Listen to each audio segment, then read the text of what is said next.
Hello to everyone. Welcome to our eighth session. My name is Julio Anaya. I am here with Omar, and as we did in the Spanish session, I think some of you missed him last week. Some of you, I don't know if you did, but we will give him 30 seconds for him to speak about how was his birthday holidays last week. We are not hearing you, the mic. Sorry. Hello, everyone. Just want to say thank you for all the people that sent me a message on my birthday, and thank you for giving me those days as a rest week. And well, it's good to be on the 30s now. Uh, well, I'm happy to be here again. Okay, today we have a message from Mohammed of happy birthday. It's a bit late, but it's still received, Mohammed. Don't worry. Okay, we will begin today's session, which is, or the topic is, perimeter shot and the importance of protecting the shooter. Today we're not having a guest, but we are like sometimes having guests who have their opinions and sometimes trying to give a session based on our knowledge or what have we experienced with this and also what have we learned in this year. So the first question we always have to the people is just to know how is composed our room, is how are you related to basketball. So you will have on the poll area the opportunity to share if you are a referee, a coach, a player, or participate in basketball in any other spot like a manager, fan, or something like this. Remember that we are trying to bring coaches step by step because it's always also important for them to have the info, but it's team responsibility. So we cannot reach everybody, but if you like and you still and come Thursday after Thursday, you can bring not 10, but one people or two people to the session so they can interact with us. So we have on the poll, as usual, we have, okay, 80% of referees and some of coaches and the others. Then we have the index or the topics that we will be discussing today. First, we will begin with the perimeter shot in the current game, how important it is now. So we need to update and establish a protocol to referee those shots. And at the end, we will analyze 3 game situations with you so we can like have an idea of how we put that protocol in practice. The second question, which is also a question of every week, the first session we established these 5 points on the referee's preparation. So the question is, which is the element inside the referee's preparation that is more related to the concept of protecting the shooter? So you will have also the opportunity. Remember, we're always trying to focus on which area are we working on during each session. So you can answer on the poll. Remember, we encourage you to participate, give your opinion. Also, during this session, we will ask you to join and to request to speak, just to share with us your opinion about some play situations. We say hello to Imene, who is, I think, all the week with us. Also to Mohammed from Egypt, to Dorothy from Botswana, Devan from Canada, and all the others you can still write in. We have on the poll that 81% thinks that this concept of protecting the shooter is related to the technical preparation. So Omar, what do you think about which will be your answer?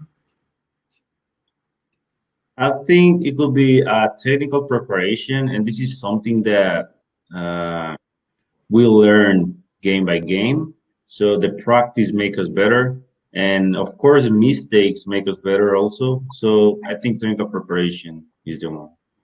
Yeah, I also agree. Sometimes when we talk about technical, we think only about rules and interpretation, but it's also all the other protocols that we can have an idea before entering, and then we practice them on the court.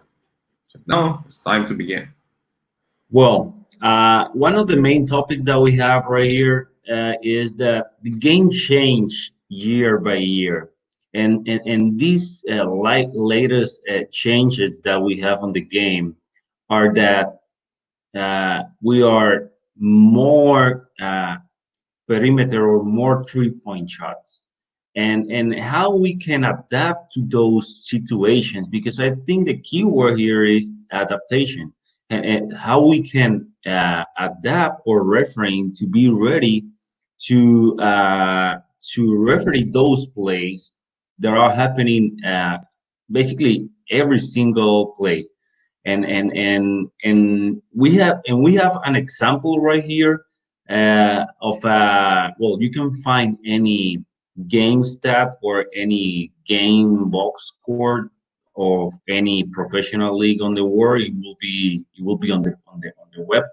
But basically, this is a World Cup game where we have 85 field goal attempts, and 40 of those 85 were from the 3-point line.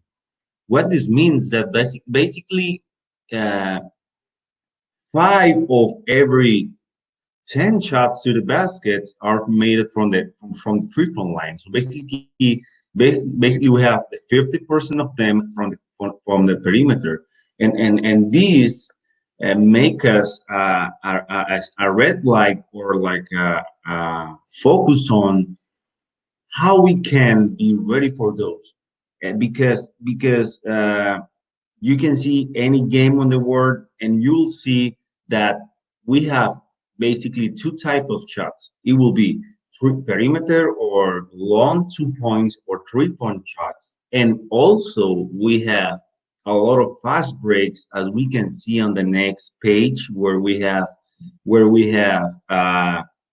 all the points where the shots were made. And what this means for us, it means that we, as a center official, or maybe as a trail official, we have a double responsibility to be aware of who is in our perimeter, because probably the ball is in the opposite side, but we need to just stay connected to the players on the off ball situations. And how we can predict, and how we can be ready for that, is basically we can mention the previous sessions that we have, as the scouting session, for example, where we study the teams, and where we can see videos, when we can see the stats, where we can find the offensive principles of the team, and we can identify the key players that they are making basically 80% shots from the perimeters. We have those players basically on the court. We have at least 3 players that they can shot from the perimeter. We can see a lot of power forwards or center players that they are shooting from the 3-point line, and basically we can find that information on the previous scouting of the game that we have. It is really important, and this is where we need to mention that if we do a proper scouting of the game, so of course on the court we will be aware of those situations. So basically, scouting, be aware, and find those players and those type of plays that they used to, use to play during the game, so we can find those situations on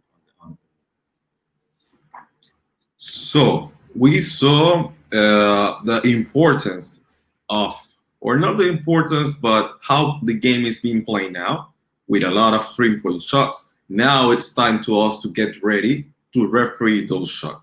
We know that we saw 43 pointers in a game of one team. We can have 30 of the other team, so it's 73 pointers in just one game. And if we are 2 referee officiating or 3 referee officiating, the expectation is that all of those 70 shots were covered properly. Maybe we have only 3 fouls in the 3-point line, but the other 68 were covered. So it's not like something happened and I didn't see. It's like everything were covered correctly. So when we talk about the protocol, we established from 0 to 4 steps to referee the shot. We have that all shots should be covered minimum by one referee. A shot is always on someone's primary and it's always an obvious play. So at least 2 eyes needs to be on the play. If it is a dual coverage, then we can have 2 referees on that shot. Then the protocol we are presenting or we will be presenting, you can watch it, you can say what you think, what you can add to your refereeing, but it will become involuntary action if you repeat it a lot of times. That's when we talk about doing the same any level you're refereeing. So when you have a top game, you should not need to change anything. You will still doing the same and it will become involuntary.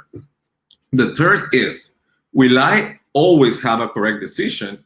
And for sure, the answer is no. We make mistakes. We can do the correct protocol and don't having the correct decision or the correct outcome, but this is part of the process. What is important that if we don't do the protocol and we have an incorrect decision, then our instructor will say the incorrect decision was because you didn't make the protocol. So stay based on the protocol, and this will help you to guarantee a consistent way to referee through the time. And the last one is detect bad habits and correct them before a potential mistake. Sometimes we used to get our video of the game and go straight to the mistakes and try to start working from that. The recommendation is to watch the full game, identify bad habits. If you had 5 shots in a row in which you was stacked or behind the shooter and nothing happens, we do not need to wait until a foul is missed to change that habit. So that's the purpose of this protocol, and try to identify that proactivity during the game. The third question, we will have this question before every step on the protocol we will talk. So the first one is, which do you consider is the point 0 in the protocol to referee the shot? So you have 2 options. You can answer A if you think that is observing the defender's hands for any legal contact above, or if you think that is the option B, which is create distance and stop. So you can answer on the poll, what do you think will be your answer when talking about the point 0 on the protocol. Let's give you some time. Remember the point 0, observe the hands from any legal contact above, or create space or create distance and stop. I think we're having 60-40 for now about creating space or distance and stop. Let's see. Why do we put this as step 0? Create distance and stop. Because we cannot start a protocol of doing something if we are not located in the position or in the best position to referee the play. So before going to the steps of going to the hands, body, and so, we need to be located in a good spot to watch what really happened and have a best visual information to have a judgment and a correct outcome. So we have here, create distance to a comfortable position to referee. It's not like I need to go to that spot or to that edge every time. It's that I need to move to a position in which I am comfortable refereeing that play. The second is, if you're well located, do not move. And sometimes we are encouraged to move adjust your position, move to the right, move to the left. But if you are located in a spot in which you are comfortable refereeing that play, then it's not need to move. We move with a purpose. We don't move because the mechanic says that we need to move every time. And the third one is stop before to referee the play stationary. And this is part of the first IoTs, which are very important about distance and stationary. To be stationary when the play begins means that I need to move before the play begins. And to move before sometimes something begins is about anticipation and reading what can happen. So if I have a shooter in front of me, I have to move now, because when the ball comes to him, then he will begin his shot. And if I move, then I will be in movement while the play is being done. So we will see sometimes, and we have this last quote here, if I don't make it, I gain experience. And it is not a way that I am wrong if I move later. It's how can we move earlier, but on the way to gain that experience. Talking about the trail referee, we will have how to create distance and stop, because we don't want to begin talking about the protocol before giving you all the tools that we can to move and to position yourself in the best position to referee the play. So we will watch the first video about catch and shoot players, and if you are the trail referees, how can you manage this?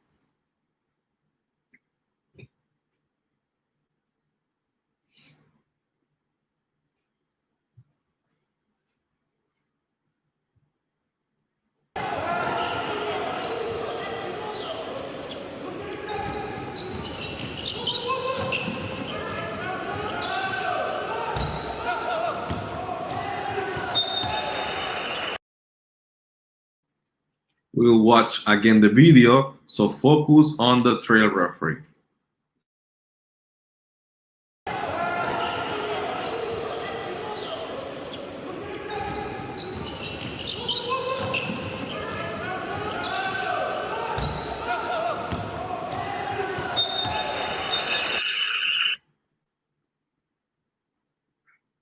So the trail referee is inside the court, but he has an advantage that he is behind all the players at most of the time.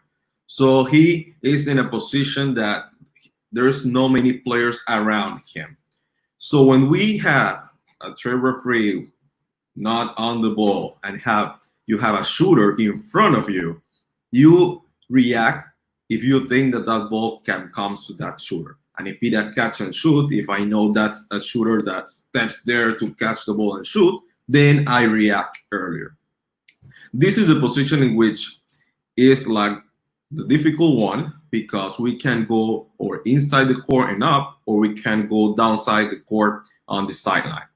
And we used to go down and sideline, because if we come in and there is a steal, a block, or something like that, we might be on the way of all the players on the court. So we can go down and sideline and stay in a spot around here to watch when the ball comes and he starts his shooting motion, what the defender who is closing up to that player might reach the hands or something like that that will be discussed later.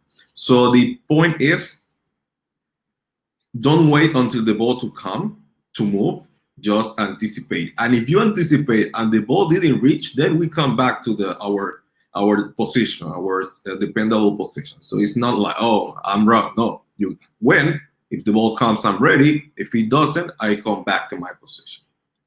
Now, we will talk about the center referee. We'll have the video number 2. We will watch twice and focus on the movements or the position of the center referee.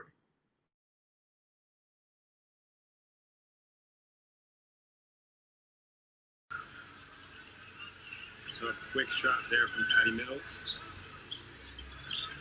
And Gomez, good! Well, Coming out providing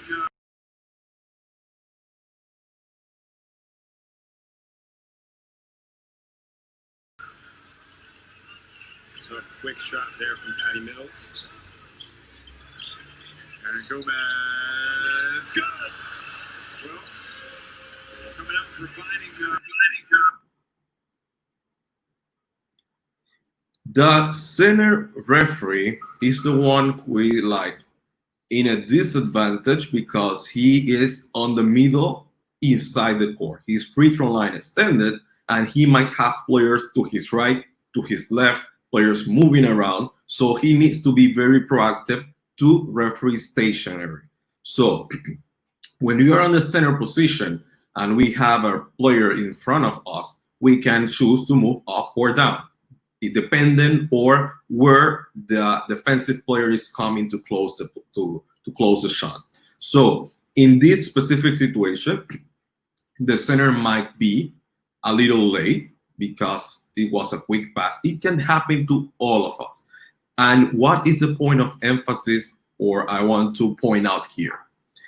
If I'm here and the ball reaches the offensive player, the point is not to stay there and try to referee from there.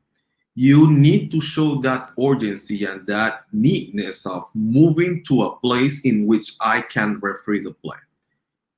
No matter if I'm late, I need to go. Because it's better try to go to a better position, to have a better distance. Maybe I'm in motion than being stationary in a position that you can't see anything. So he chooses to move down quick and try to catch up that defender, that green player who is coming to close the shot. So this is a matter of practicing, gaining experience, identifying players, identifying types of plays on the scouting, and try to be earlier. But if we can, try to be in an urgency to reach that point or that spot to referee the play properly. The third one, we'll watch clip number 3 about the lead referee. So we'll watch twice and watch the movement of the lead referee.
So this might not be a catch and shoot action itself, but it can happen, and it helped me to share some points.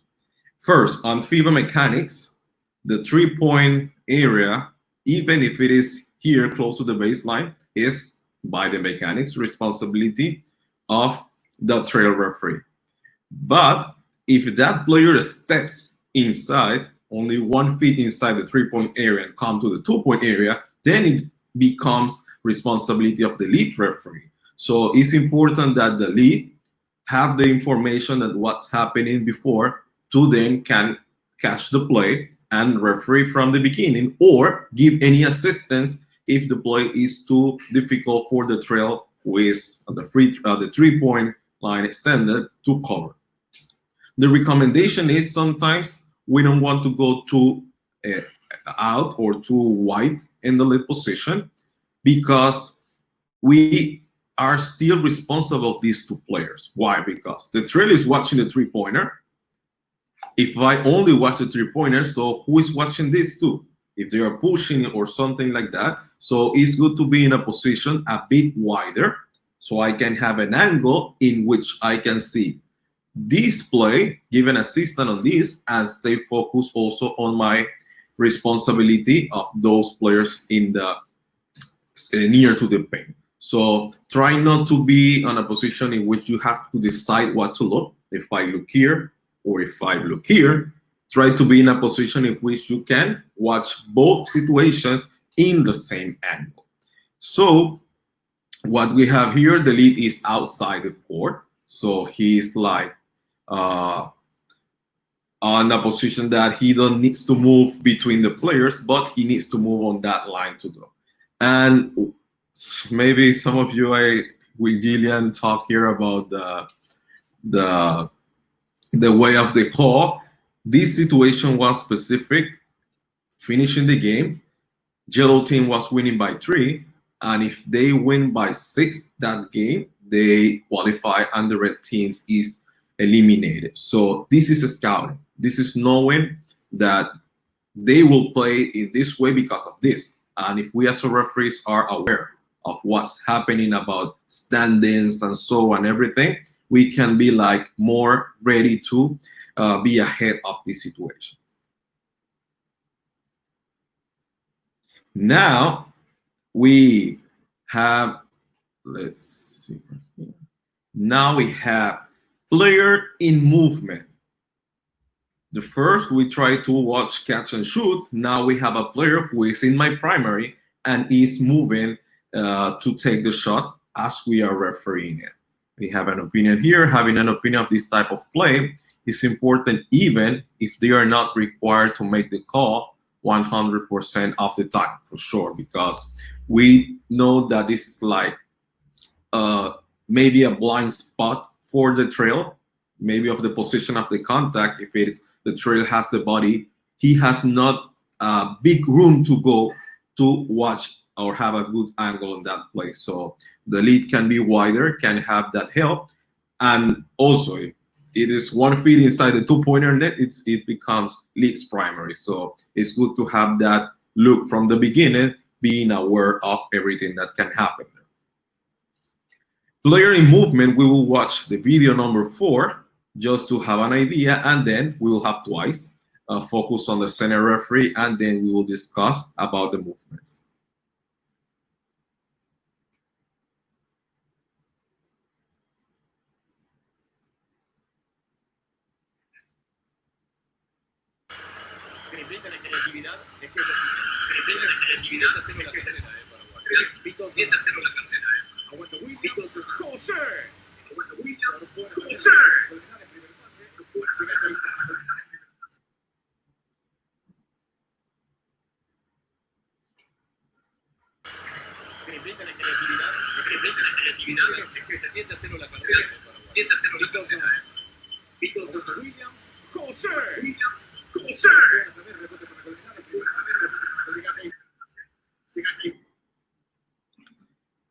So we have a center referee that is having players coming to him and moving around him. So this is not a catch and shoot in which I will position myself before the play or the shot begins. This is a player moving around me. So this is more dynamic. We need to move when we need to move. I need to move to watch something or to be in a better position. So in this case, the center referee was here. He watched the black player coming close to him, maybe position himself beside the 3-point line, behind the 3-point line, and we have a defender coming in that direction. So if we anticipate that we can have a contact situation or competitive matchup close to me, then I need to move. So the referee decides to go one step. And sometimes we don't like imagine the importance of that one step. This is only one step, but it will change my angle completely. So be in an urgency to locate yourself in a spot that you can referee properly the play. Then we will watch referee during rotation or the transition. When we are in movement based on the mechanics, how can we still referee those shots? We will watch the video number 5 about referee during a rotation. Focus on the trail referee that is moving to the center position.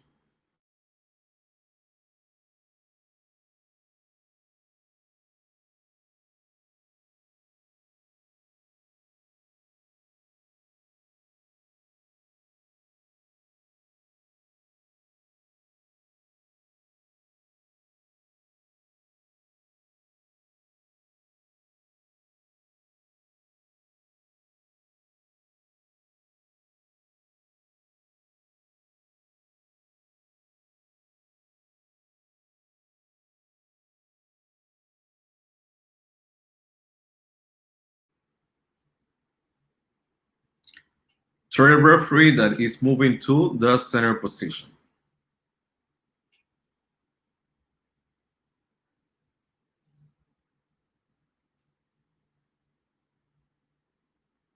So we're not talking about the play itself in any of these videos. All of these videos we're watching, location and creating distance and being stationary. After inside the protocol, we'll watch the contact situations.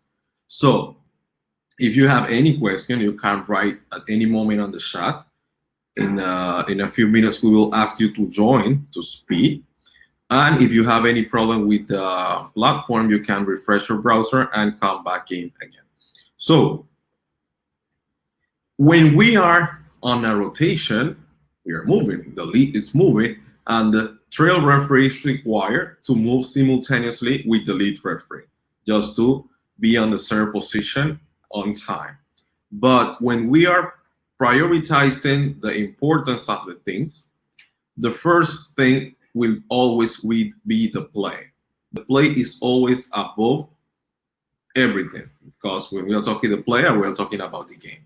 So if I need to decide between rotating because of the mechanics to be on a center position while the lead is rotating, or stopping where I am to referee the play in front of me, my answer will be always stop and referee the play. When the play finishes, then we can reach our position. So in this moment, it's a good moment for the referee to stop. Here, a shot will be taken, and then our defenders coming. So stop, watch the player coming, referee the shot, and then if there is an offensive rebound, we can go easy to our position. So don't continue going because we are on a rotation, just stop to referee the play. In this case, when we talk about the rotation and this area, we are like a spring. If we need to move to a place to referee something, we do. But when it finishes, we need to come back to our dependable position. That's a key, just to always be on our position in a 3PO or on the 2PO.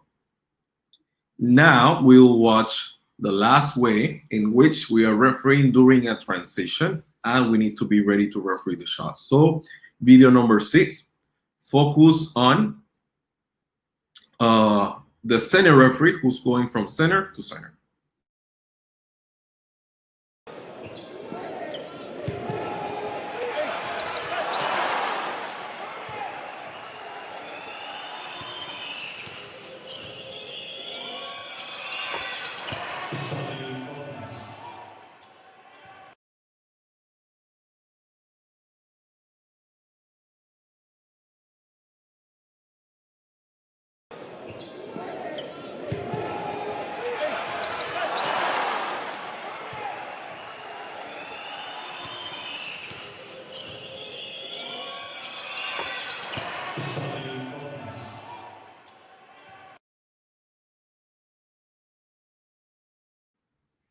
So this is just a way how to show center referee needs to be like, in this case, it was quick from center to center, also the lead, also the trail, and be in a position, stop or stationary to referee the quick shots. We now are seeing shots that are being taken in the first seconds of the shot clock. So this is not that a team will come and pass and shot. Sometimes they come and shot. So we need to be quick. We need to be on a position. We are here, we come, we stop, and now we are ready to referee that shot. Defender coming if he's shooting from the 3-point line, because in this step, then we can say if the shot is taken near the 3-point line, when creating distance and stopping, we identify the value of the shot. It is very important because it's 1 point that is awarded, or a one extra free throw that can be awarded or not. So in this step, any shot close the 3-point line, watch the foot, and then we can continue with the protocol.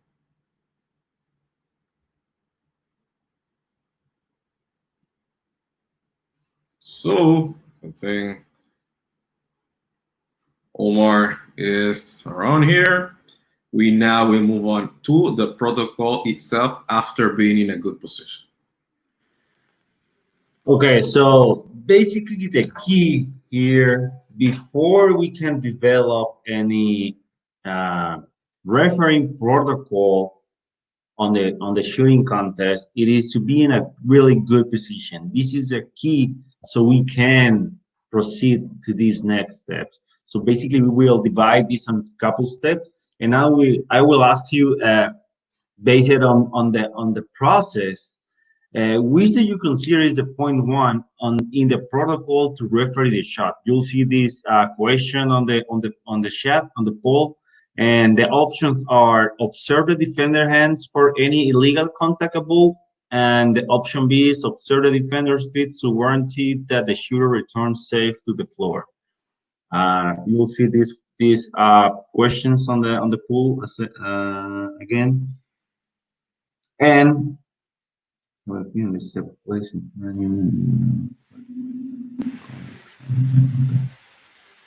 okay.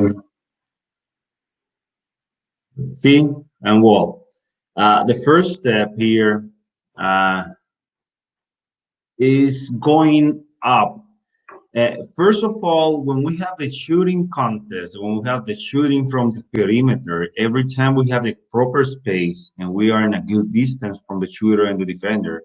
So first of all, we need to go up and referee the defense all time. We are looking for any type of contacts with the hands, but it is important and that we identify which defender is closing the contest the shot. So we need to know who's going to trying to block the shot, trying to create some noise or something to the shooter, that probably they can get some advantage for that.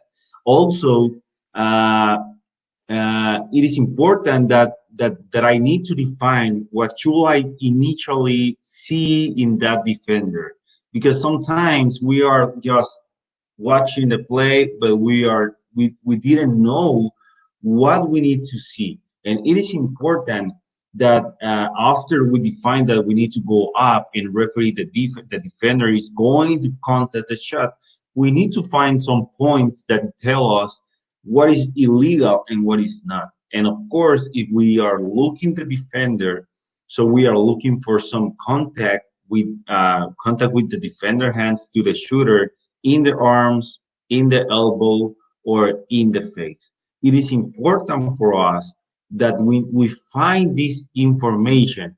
Sometimes it is hard for us to understand that we are not looking for the foul. We are looking for the legality of the defender. We are looking for the legality of the defender.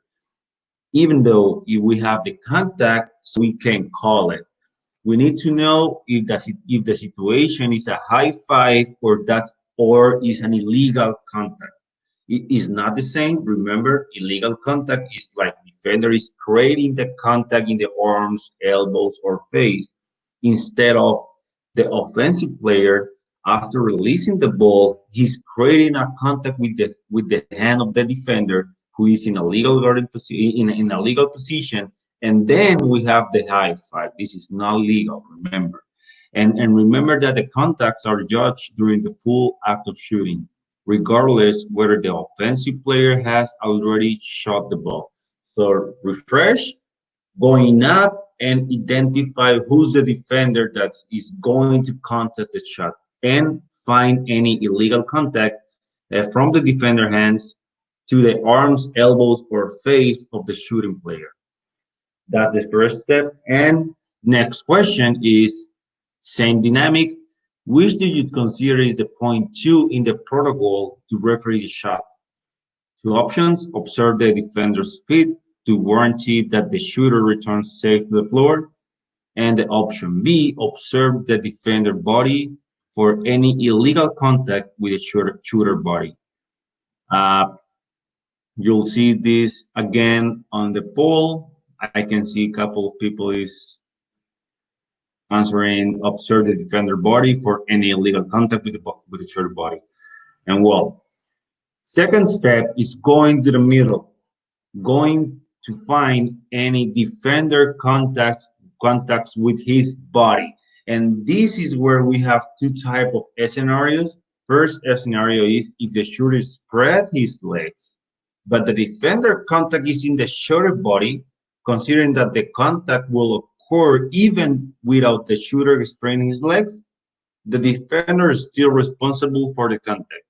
This is something important that we need to know. And how we can know this information, remember, going in a proper position, going in a good space between the shooter, defender, and the referee, going up, refereeing the defense, and having the whole picture of the play. Remember, so some players are spreading his legs, and they are trying to create a contact, but these times in this time when the contact is right in the body, even if the defender spreads the legs, the illegal contact is going to the defender. Second scenario is if the defender body does not cause any contact with the shooter, and the only illegal contact is made by the shooter leg when spraying them, the shooter is responsible for the contact. So two different scenarios: defender spraying the legs, but the contact is right in the body or close to the body. Defender is the illegal person, illegal contact. Offensive players spraying the legs, and the contact, and we don't have any contact with the body. It's like just the defender passing in front of the shooter. Then the offensive player is responsible for this contact. So as the 70% of the people said, observing the defender body for illegal contact with the shooter body. So first step going up, second step going to the middle. So next question is, which do you consider is the point three in the protocol to referee the shot?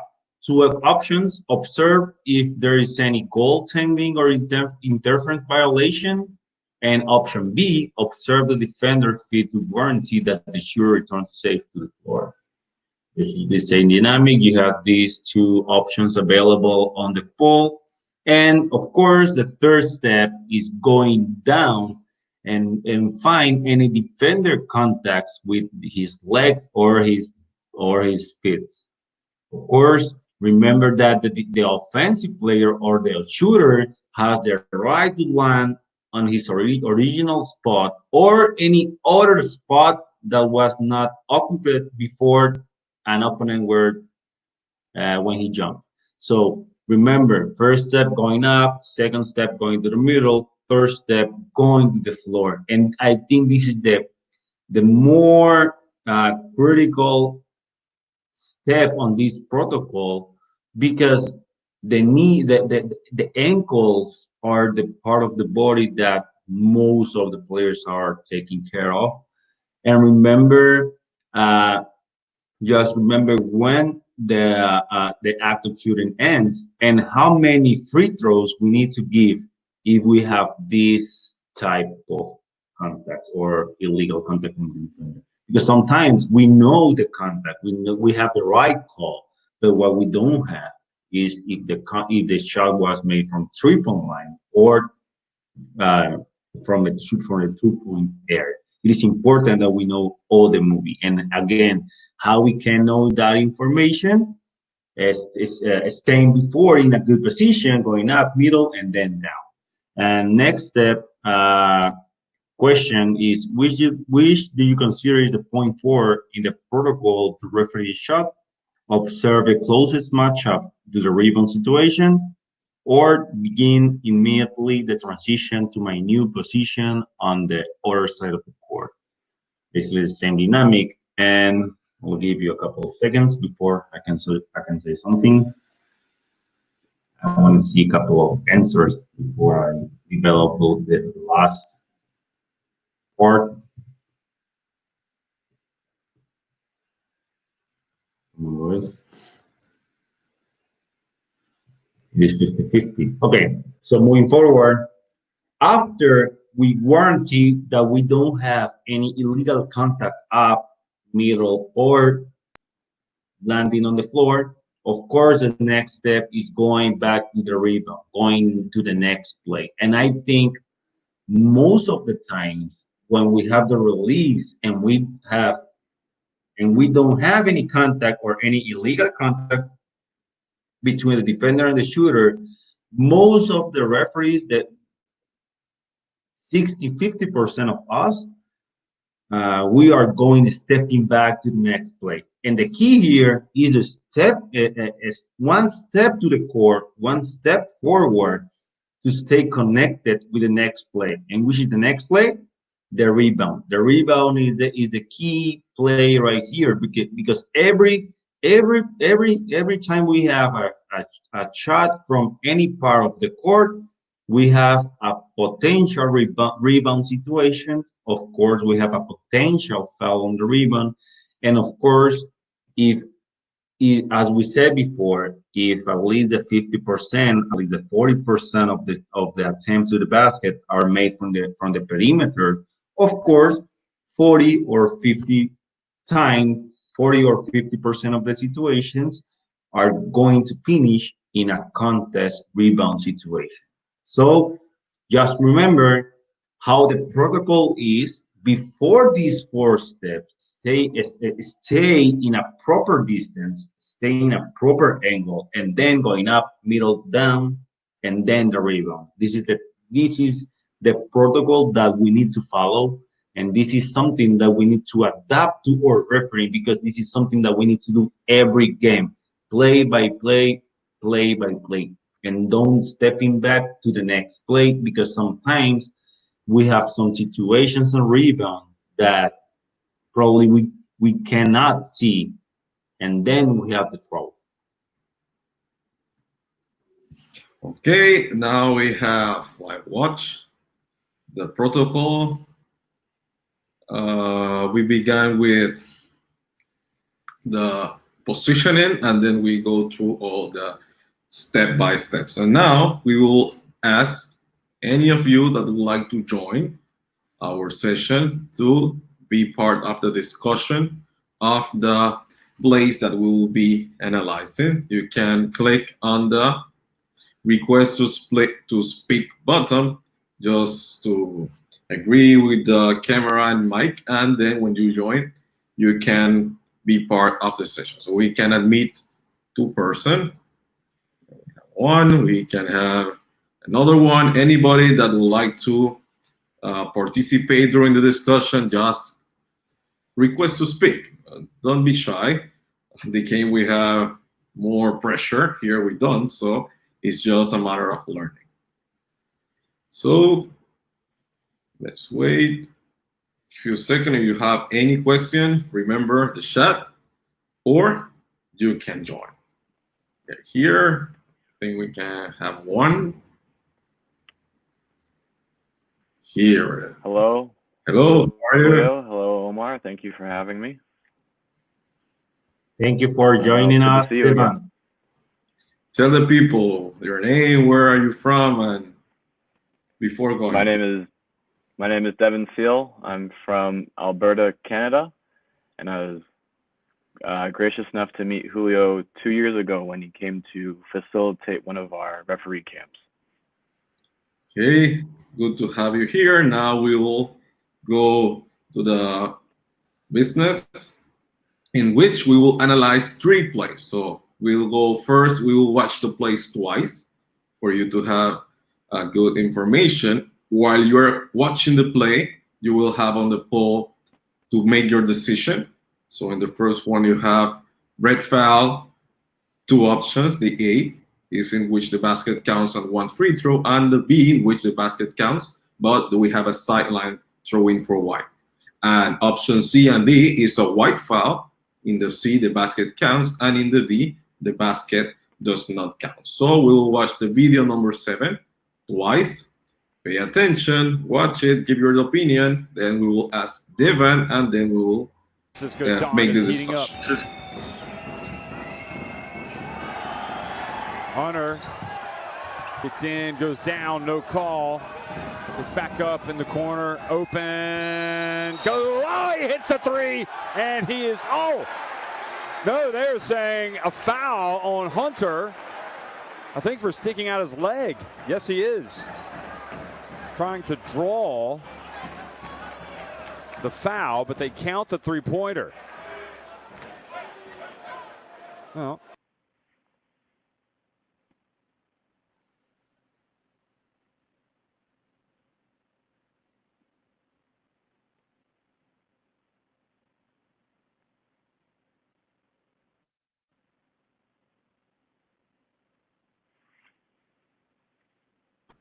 Francisco Don is heating up.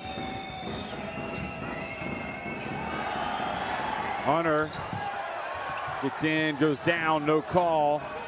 It's back up in the corner, open, go, oh, he hits a 3, and he is, oh, no, they're saying a foul on Hunter, I think for sticking out his leg. Yes, he is. Trying to draw the foul, but they count the 3-pointer. Well,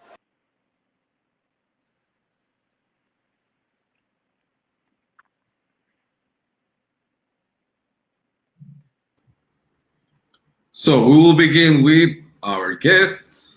What do you think, Evan, about the play? Maybe you have watched on social media, so you have like watched it before. Very difficult play to referee, regardless. Going up with the shooter, I think the referees are in good position to referee from that side of the floor. Going up with the shooter, I think we can see that there's no illegal contact from the defender, and the defender jumps past the shooter and would not normally make contact with the shooter. The shooter then sticks out their leg outside of their cylinder and makes illegal contact with the defensive player. So to answer the first part of the question, I think it is a white foul. Since the ball had left the hands after the contact, we do not have team control. So we do not have an offensive foul. So therefore we would have to count the basket and then give possession to the red team. Okay, I think I will get some vacations and let you hear with Omar's given the future sessions, because I think you read the script or something. But we will first share the opinion of the social media. In the social media, excuse me, let's move this. We make the poll and we have like the same opinion. First, the fouls on white, 63% or people. Then they agree, 60 people agree that the basket counts.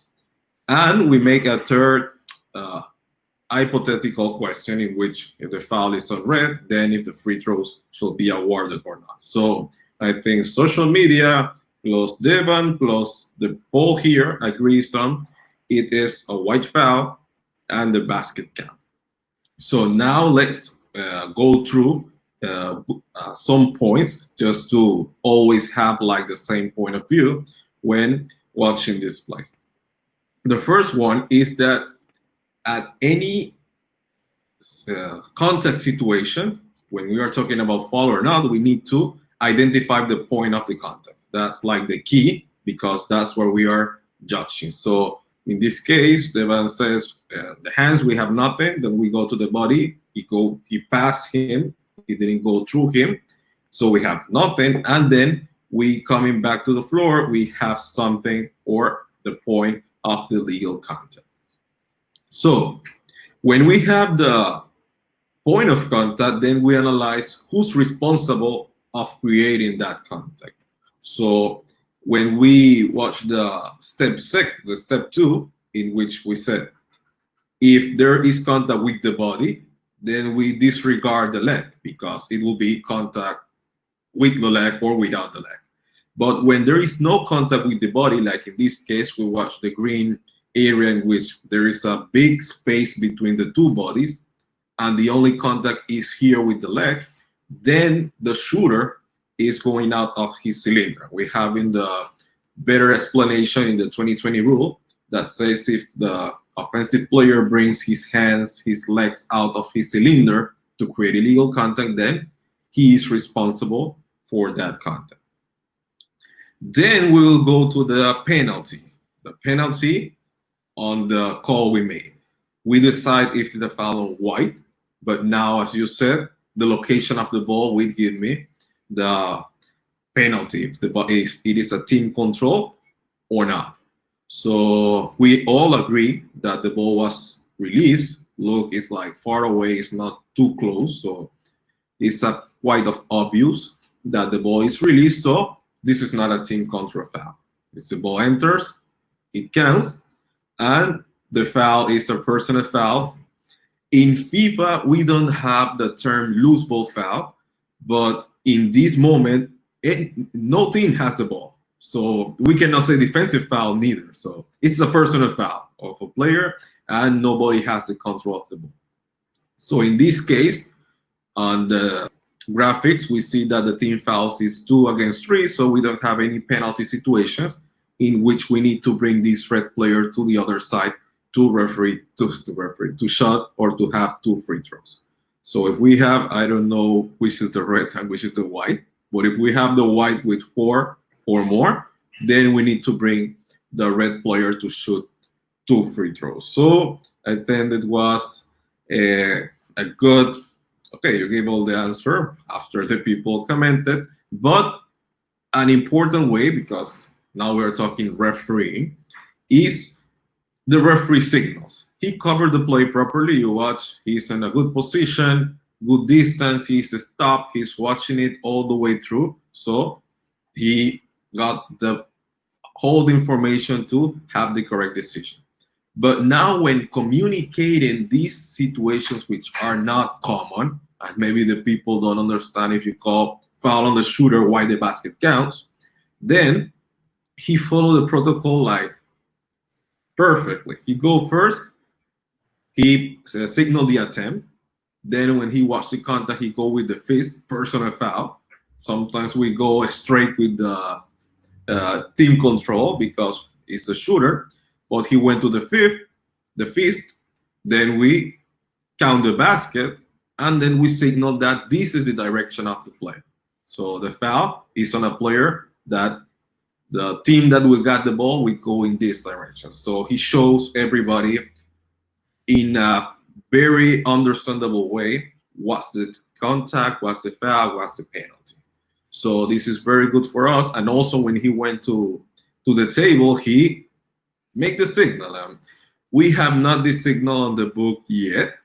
I think it will come in the future as we got now like the hit on the head that was not before. But in order to people understand, we need to show what really happened. And in this specific situation, is like useful because by rule, this is a block. But if we go with a block, nobody will understand the block signal in this situation. So we can say block, but also spreading the legs so the people can understand and waiting for the signal to come to our rule.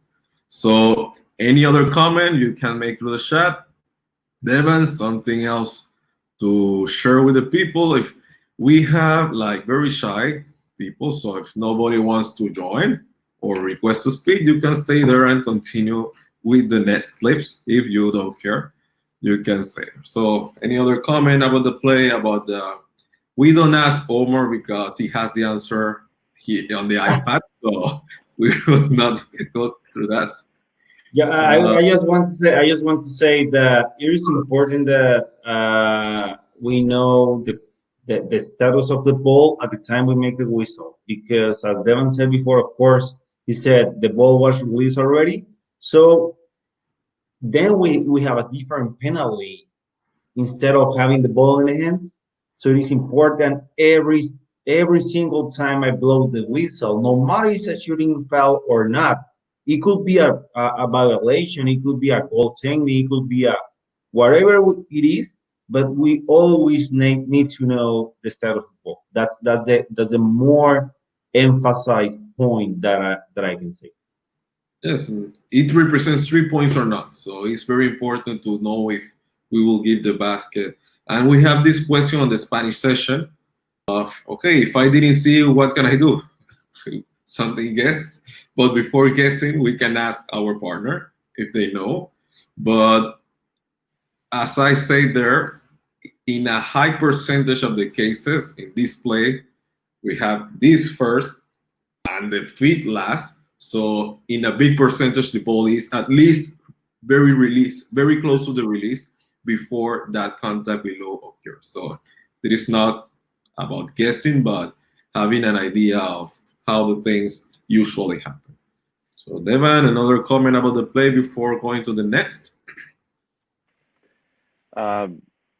In Canada, many of the mentors teach these kind of concepts in simple phrases to help us remember in the game. And I know that many of the people here may not be native English speakers, but something that helps me in this play is the phrase up, then down, and then going to the rebound. And if you say it to yourself, it rhymes, so it must be true.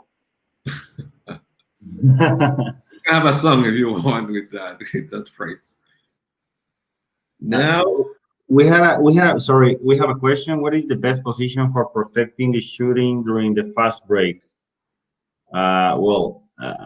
Especially as a center, because I think that he's more involved in these type of situations. I think you need to be always in front of the ball before everything, because if you're at the same level of the ball or you are behind the ball, of course you will not be able to referee the defense.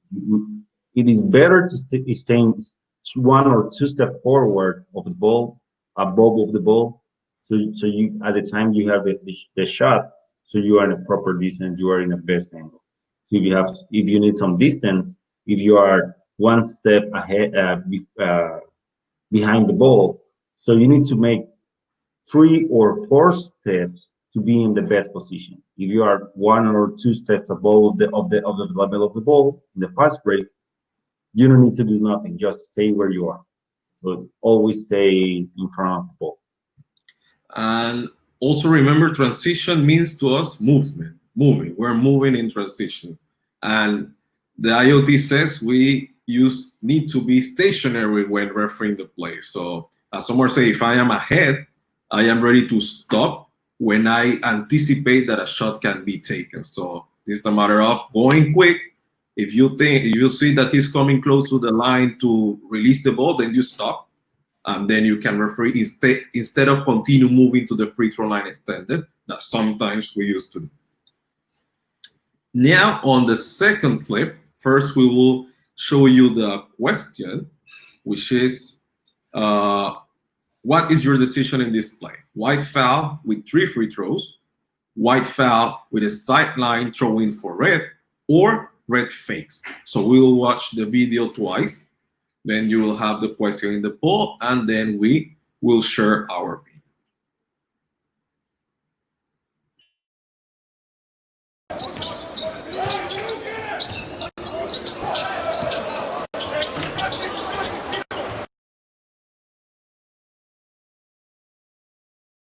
It's a quick play, so pick up the shooter above the 3-point line.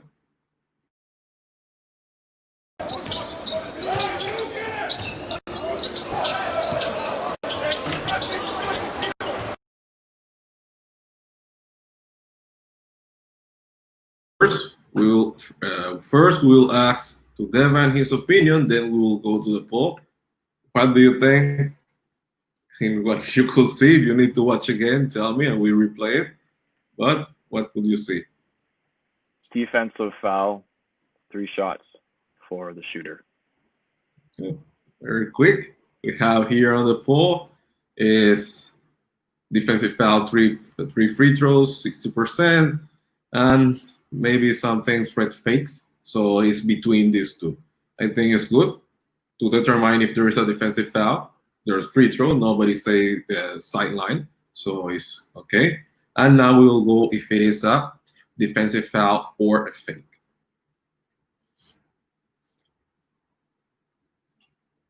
The same as we did with the previous play on contact situation, the first we go is to the point of contact. And in this play, we can see that nothing happens with the hands, nothing happens with the body, so the point of contact is right between the feet of the players. Second, we need to identify who's responsible for the contact. And to identify who's responsible, we come back to what we watched on the session 5 about referee the defense. I need to know where he was and where he ended. Because if I'm focusing only on the shooter, I don't know if he was there before or not. So here we can see that when the shooter was beginning his shot, the defender was on the 3-point line, and then he ended below the shooter's feet. So he's coming to him, and he might be the responsible of that contact. The penalty, as you said, if the act of shooting ends when the shooter brings 2 feet to the floor, then if he's bringing the second and he's not on the floor because of a feet of an opponent, then the act of shooting has not ended yet. So in this case, I think all of us agree that if there is a white foul, we should have 3 free throws for the red player. Now going about the coverage, because it's very important now bringing to our work as the referees. The first thing the referee did was great, in which there began a rotation by the lead to the other side. He was a trail. He started to move to the center. But when he watched that a play got the ball and is like close to make a shot or to make a play, he stopped immediately. And that's the difference that we watched in the previous video, in which the referee, no matter a play was developing in front, is still going to the center because the mechanic says, I need to go to the free throw line. So this is a golden point, stop, the play finish, offensive rebound, then I can go quickly to my new position as the center referee. In this case, when he went to the protocol, the last one that was missed, as you say, was the down, bringing the player to the floor. So he might miss this contact and went to the release of the ball. And this is the cause of not having the call. So when we walk through the protocol, the idea is to identify where is the weak point so we can improve it in the future. Some key points to talk about when we include the fake or not is this. First, discipline. We watch and then we decide. If we don't see something, we don't have to react. And this is something we usually do when we saw something or see a player on the floor, we react. Oh, he's faking because I didn't watch a foul and he's on the floor. So if we don't see why he's on the floor, then we cannot react. We cannot say something we don't know. The second is scouting without prejudice, that we watched 2 sessions before, that we can have a player that seems to fake frequently. But when it comes to the play, if I don't see if he fakes, I cannot say, as you are a faker, I will make the fake signal because we used to do. We don't see, we don't react. And the third one is communication with the players. At all levels, players will come to us in the netted ball, in the next opportunity they have, and we need to be very honest hey, I don't see, it's my mistake. I didn't watch the feed. I will be taking care next time. But do not say, hey, nothing happens, because if we don't see, we cannot be sure that nothing happens. So this is like 3 key points that we want to bring up and say he's not faking. He's going to the floor. He might be was trying to call the attention of the referee, but because something happened, not because he wants to cheat or something like that. So if you have any other comment on this play, what can you add? What can you recommend it, or how can you work? Omar, you can come back. I'm here again. I never left. So, Devin, any other comment about this play? What do you think? What can be improved or added? I think you really did a good job earlier in the presentation saying that shooting is an obvious play. We only have one ball on the floor and therefore only one shooter per play. So every time you have an obvious play, you need to have 100% focus on that action. We have a question here, which we had a discussion, because it's not like yes or no, go to the rule number 22 in the Spanish session. We have the question about personal foul or unsportsmanlike foul. And this, first, we will ask you, what do you think about judging personal versus unsportsmanlike on this type of play in which the defender, I will not say go, or I won't say anything, but occurs this play in which one feet is above the other. What do you think about the personal or sportsmanlike? What criteria you can use?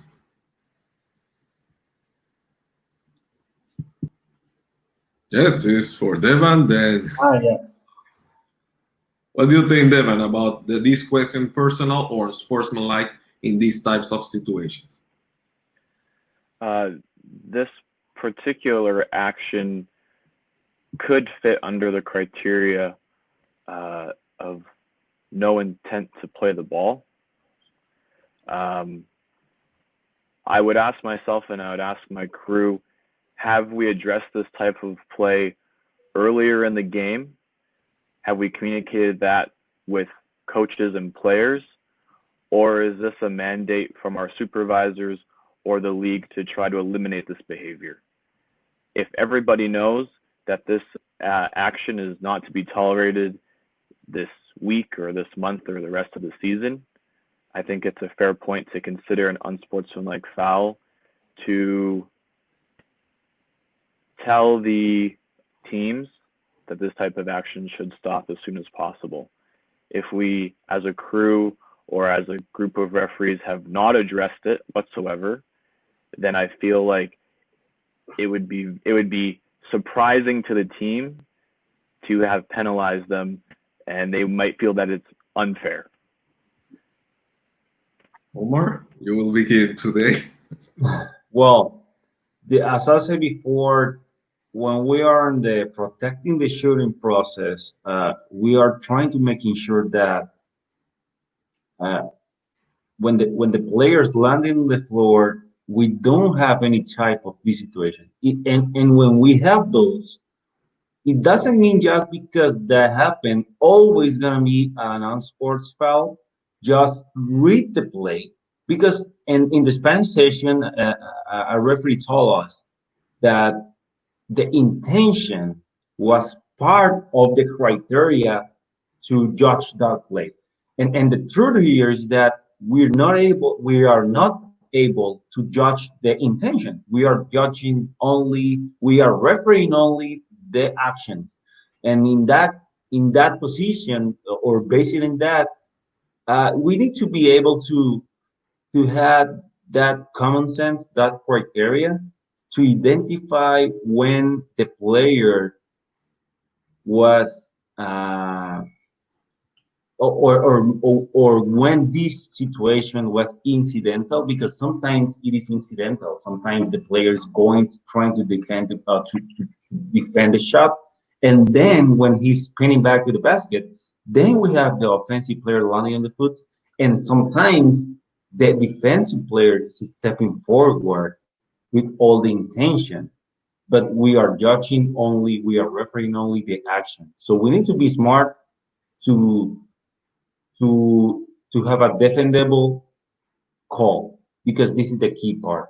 How to defend your call, and it doesn't mean always gotta be on sports, but just be smart and identify those key points of the game. When this happens, the game's going, or maybe the emotions going higher, and then we have a uh, game tempo changing. My opinion, I agree with you too. Sometimes we try to referee reactions. If we watch an injured player, then we want to make an upgrade. But we are not, as Omar said, judging what happens after, we're judging the actions. And these actions, we need to be very focused because we can have a natural defensive movement. I'm trying to block, I'm jumping forward to block, then I come down and you come above. It's still my responsibility on coming inside your cylinder, but it's not. It's a normal basketball play because I'm trying to block, I'm going and I'm making illegal contact. I cannot judge if that player injured or not to say it's personal or sportsmanlike. It's only about the action.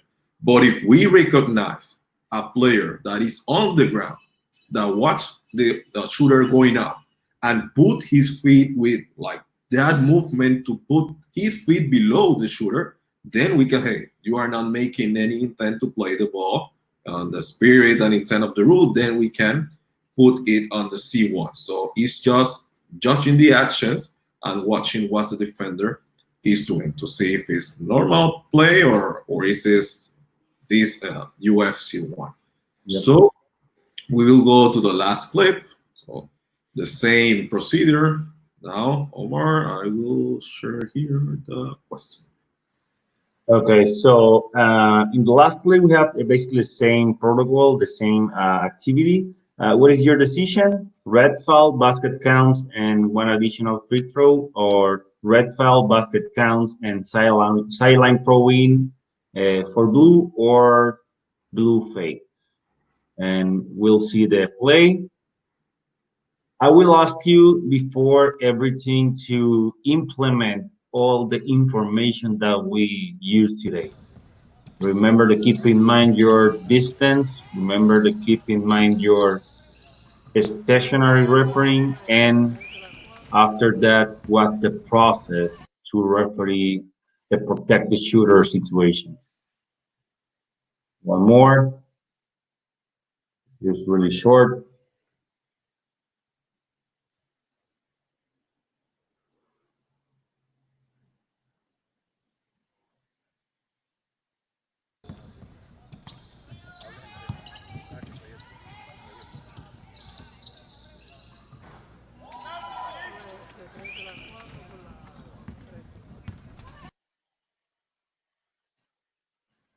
What do you think, Devon?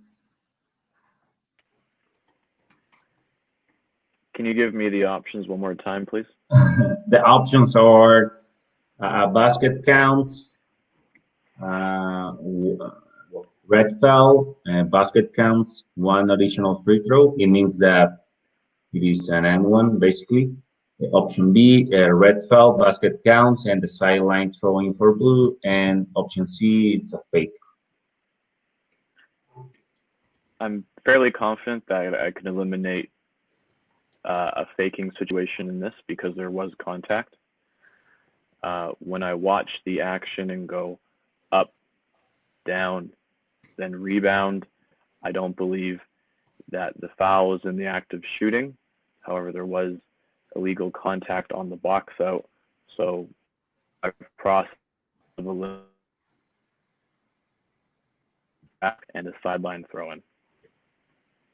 So moving forward to the basics, we have basically to define before everything where is the point of contact if we have that.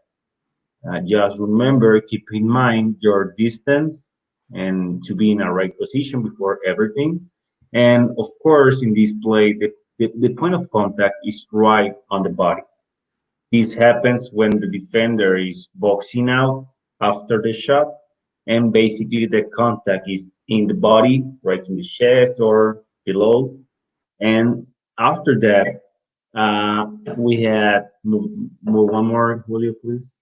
So after that, so we need to define who's responsible for that contact and what's the penalty. And I think this is the key point right here.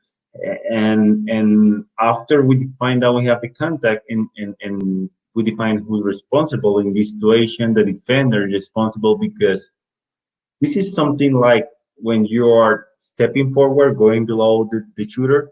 But this type of situations happens usually on the job competitions because on the high school or below, because most of the times the players are adapting or learning and they do this before because this is the process. They need to make mistakes, and the truth is that defender is going to contest the shot, and immediately he's boxing out in the situation when the offensive player is in a disadvantage.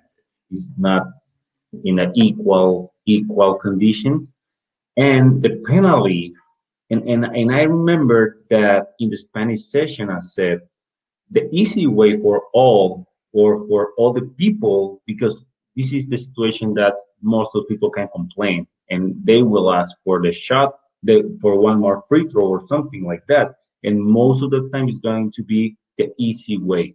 But the truth is that offensive player, the shooter, already landed on the floor, and then the answer of this question, this play is so we have a red 12 foul, and then we count the basket. And because the offensive player, the shooter, already landed on the floor, we have the ball on the sideline for a throw in for the team.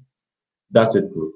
So remember, the basics of this is not to be to referee the process, the step 1, 2, 3, 4, going up, down, and rebound. The key part is to be in the right position before everything, because we can be perfect going up and down, but if we are not in the right position, this protocol doesn't help us a lot. So we need to be right there. My suggestion, or the point that I want you to see, is that probably a step to the left, just one step, because we can see most of the times that the referee is like running 3, 4 steps, 5 steps to one side, or one step to the right and then 2 steps to the left. So avoid those unnecessary movements. So one step to the left, you are in the right position.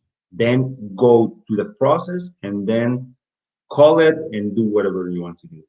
But the truth is that maybe one step to the left, and this is a red 12 foul after shooter landed on the floor.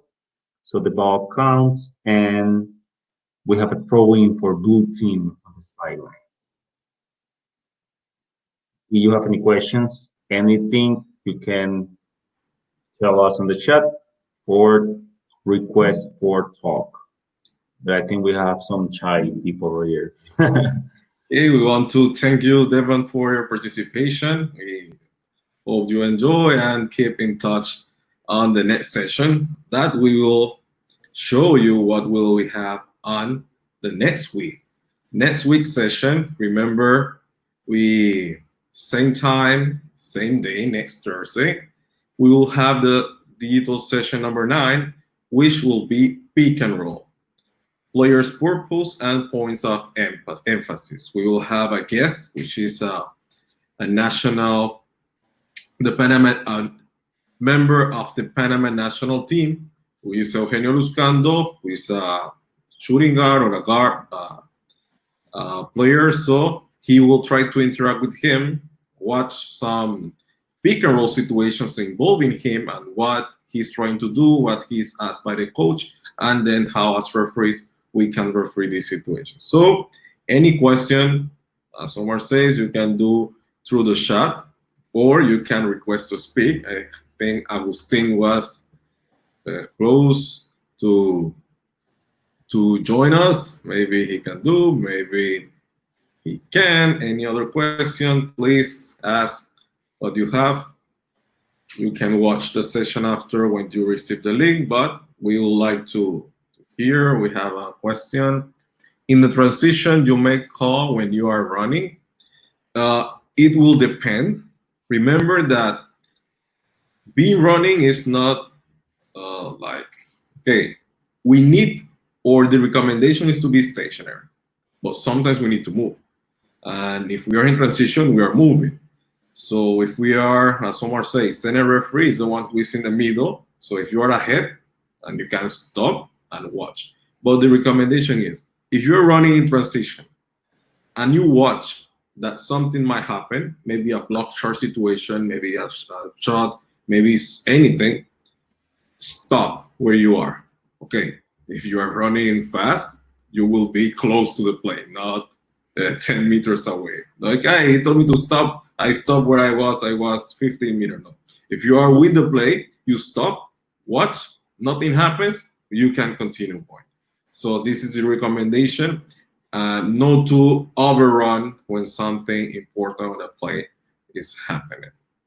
And how we can stop to make the call, I will show you, now you are asking, I will show you one clip just to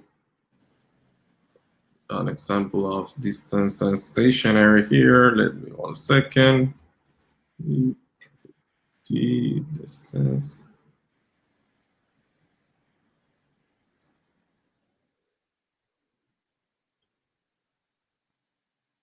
Omar, any other thing I will be looking for the clip.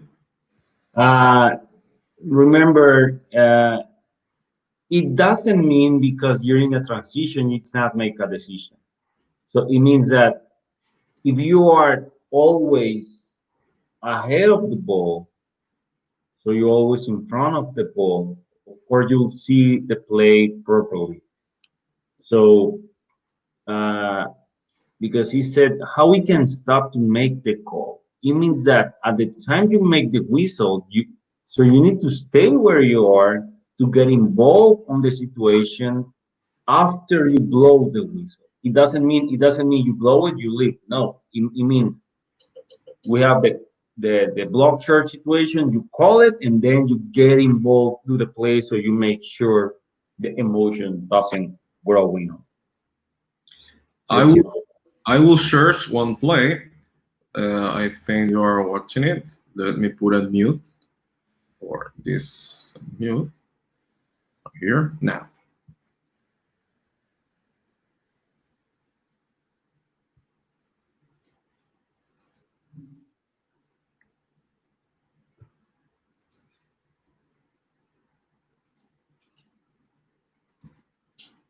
I will repeat, go back once again.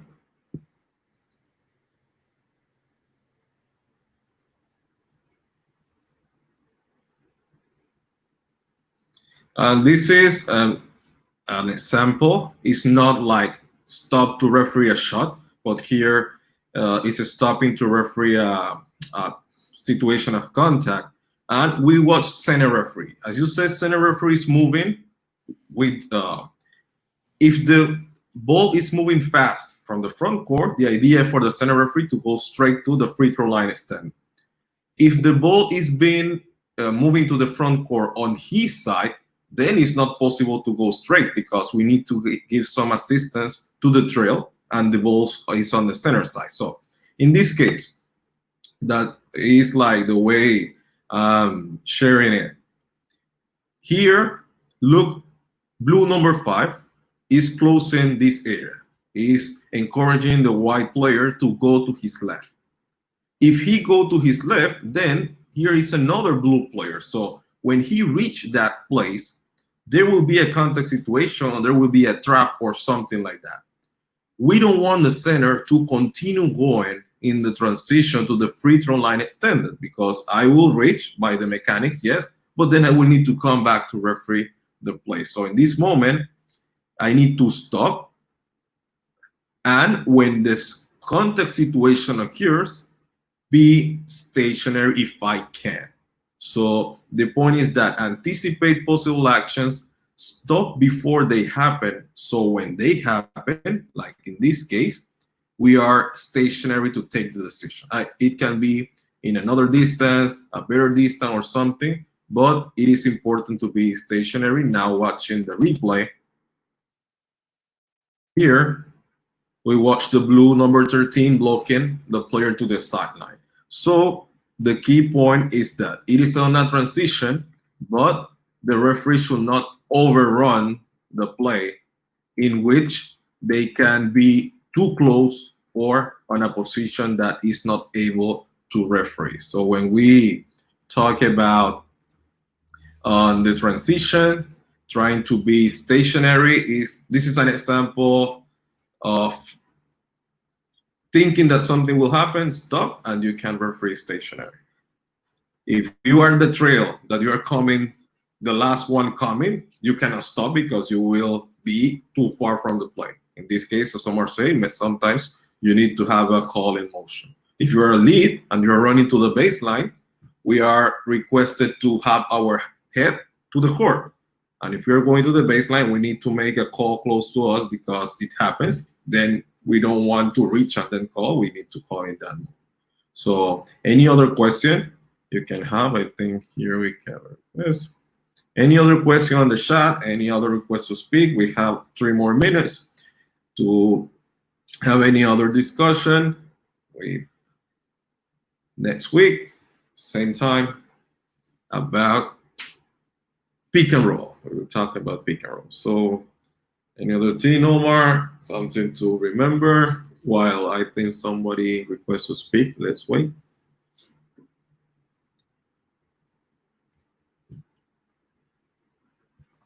I think here the most important point of this topic today is to be always aware of where the ball is, but not only where the ball is, where the players are, because we need to match those points so we can be where I can see them.